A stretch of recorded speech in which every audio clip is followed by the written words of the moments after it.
Hey guys, so today I'm going to address what seems to be a similar video about depression from Paul Joseph Watson. Now, I know probably a lot of you guys like Paul Joseph Watson. I personally don't, but I think he's wrong when it comes to this. So let's watch the video. 1 in 10 Americans are now on antidepressants. 1 in 4 women in their 40s and 50s are on antidepressants. The rate of antidepressant use has increased 400% over the last 2 decades. Okay, that could be to a variety of factors. That could be that we're better at diagnosing and treating depression. That could be due to legitimate overprescription of antidepressants. It's hard to determine specifically what is causing that, but you're just making the assumption that depression is being overdiagnosed and that everybody's on antidepressants. Blue Monday. No, not that one. Blue Monday, the 3rd week of January, is the most depressing day of the year for people living in the Northern Hemisphere. The weather sucks, you're not getting enough sunlight, causing seasonal affective disorder. You're in the most debt, you're more likely to be sick. Christmas is just a memory, and your New Year's resolutions are already failing. So you're more prone to depression than at any other time of the year. But wait. Those factors have always been in play. None of this explains why depression has become so commonplace in modern society. Well, I'll tell you why. We're bathed in a culture that glorifies and fetishizes depression. Since when did that happen? I mean, I don't get that our culture fetishizes depression. It's not a good thing to be depressed in our culture. In fact, there's usually a stigma towards having any mental illness in our culture. But I can't really see any evidence for it being the other way around, that people actually like being depressed. I mean, I suppose some people do, but that's not like a socially accepted thing to be depressed.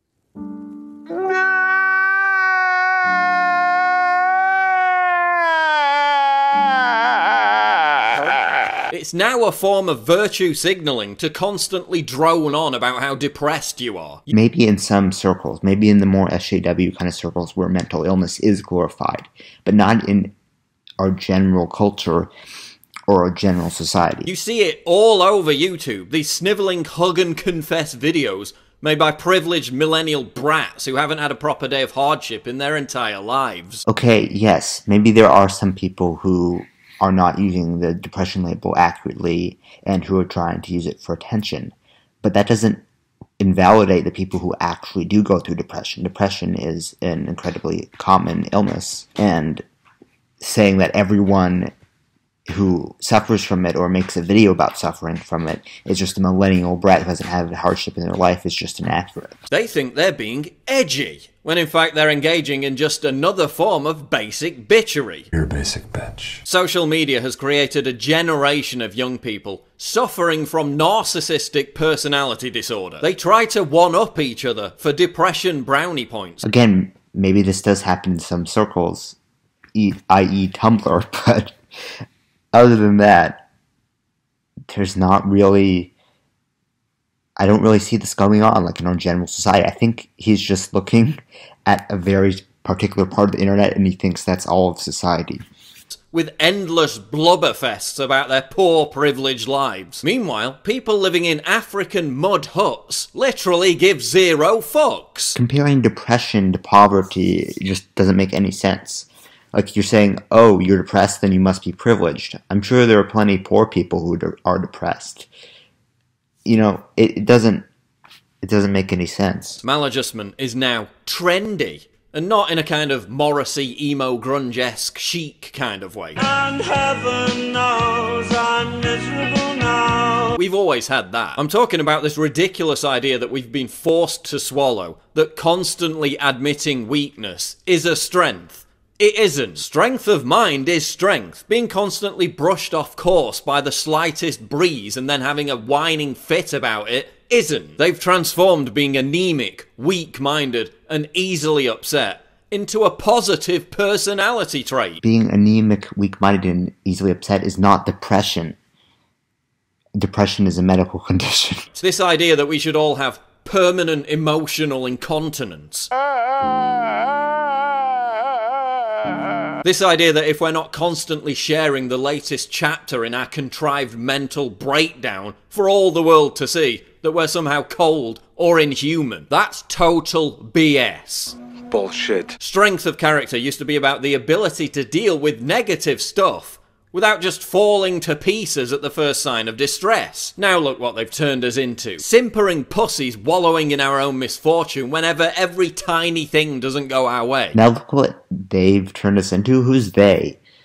I mean, are you talking about SJWs? Because, I mean, I don't think that all of society is into the whole depression is cool thing. Yes, among SJWs, that's a thing, but I think he thinks SJWs are the entire world now. Over-eager to share every minor anxiety in a giant self-pitying Facebook post. Oh, but there shouldn't be a stigma around depression anymore. That's mean. Yes, there should. Just as there should be a stigma around smoking and obesity. Okay, this is a complete false equivalence. There shouldn't be a stigma around depression because depression is not a choice. Smoking is a choice, and obesity, unless it's caused by another medical condition, is also a choice. Depression is not a choice. You do not choose to be depressed, so no, there shouldn't be a stigma around something you can't control. Depression has become the new fat pride movement. Our culture is telling young people that depression is completely normal and should be embraced. You saw the media pushing this same narrative again after the death of Carrie Fisher. Talking about Carrie Fisher's struggle with mental illness is not glorifying depression. It's just saying that she went through a lot of difficult stuff. Again, this video just breaks my brain.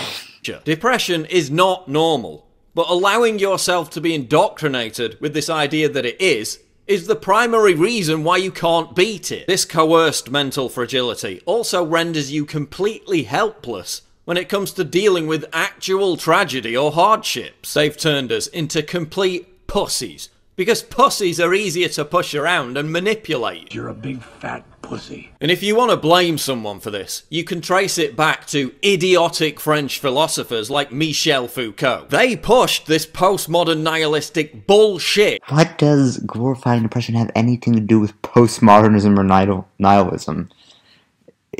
Again, he's like blaming SJWs on the entire world and saying that it's just acceptable in our culture to be depressed, when it's not. That insanity was sanity, and that rampant hedonism was the only way to achieve fulfillment and happiness. Logically, the depression epidemic makes no sense. By every single objective factor, it's never been a better time to be a human being living in the West. Being a human being living in the West and having a good life has nothing to do with depression. You can have a really good life and still have depression. Depression is not just being unsatisfied with your life. Even amongst the poorest, our basic needs are met and exceeded. Okay, that's not necessarily true. For example, poor people often don't have good access to health care. So our needs aren't being met and exceeded for every single poor person. For some poor person, maybe they can just get by on the minimum, but a lot of poor people don't have access to the resources they need. And depression was barely even a thing. It wasn't even talked about 50 or 60 years ago. That's because we didn't know what it was. We barely talked about it because we hadn't gotten good at identifying mental illness. And we're still working on that.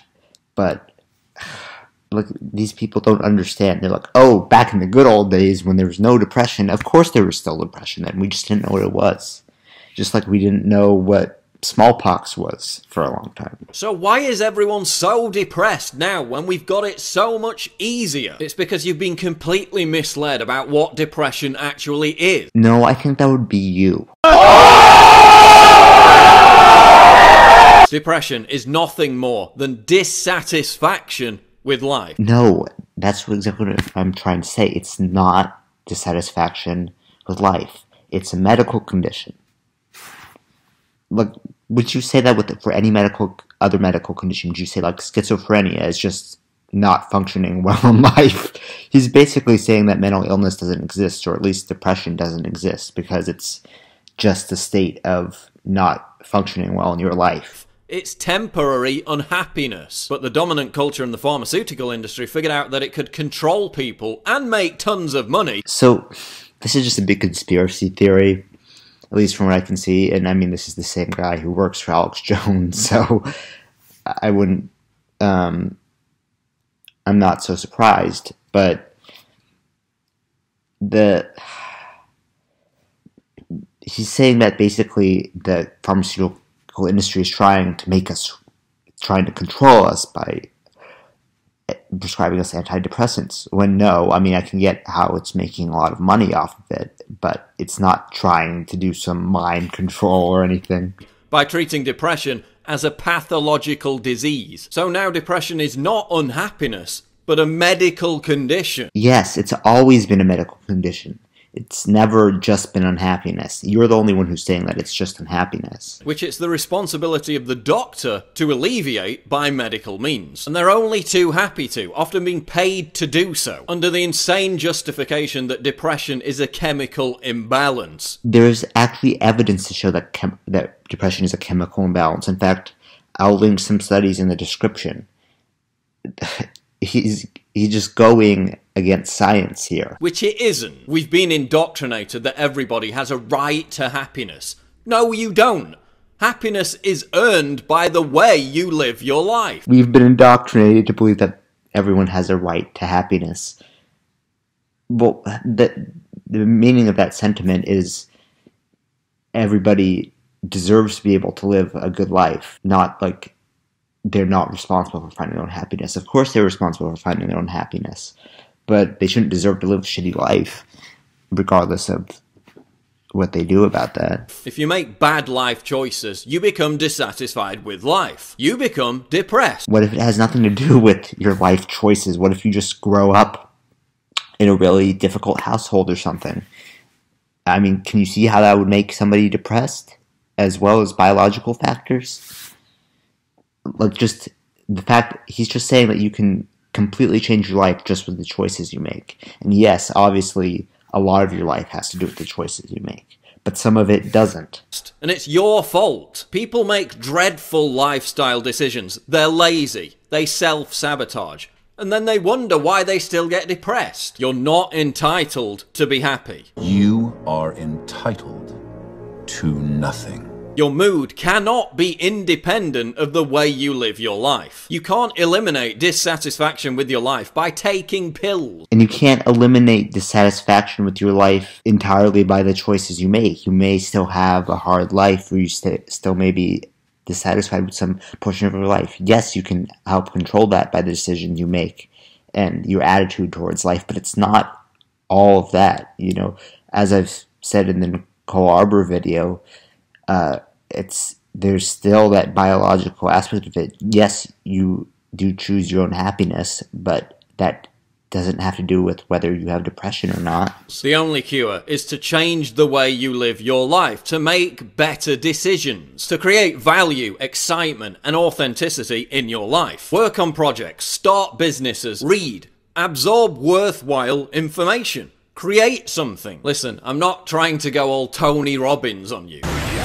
I don't have all the answers, but you need to reach for those higher levels in Maslow's hierarchy of needs. Because society and the culture that we're subjected to does everything in its power to distract you from achieving self-actualization. Do you have proof for this, that somehow we cannot reach self-actualization because of the way our culture is?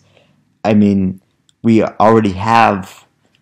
You said, like, when you already have all your needs met, you can try and reach self-actualization. But he just has this conspiracy theory that society is suppressing us. And it's just not true. It's funny because he's saying that we're suppressing ourselves by giving in to depression, I guess. So is depression a societal thing? Have we gone full horseshoe theories? He's saying depression is a social construct. I mean, that would be funny if that weren't what he's saying, basically. But that pretty much makes the end of the video. I hope you guys enjoyed this video, and thanks for watching.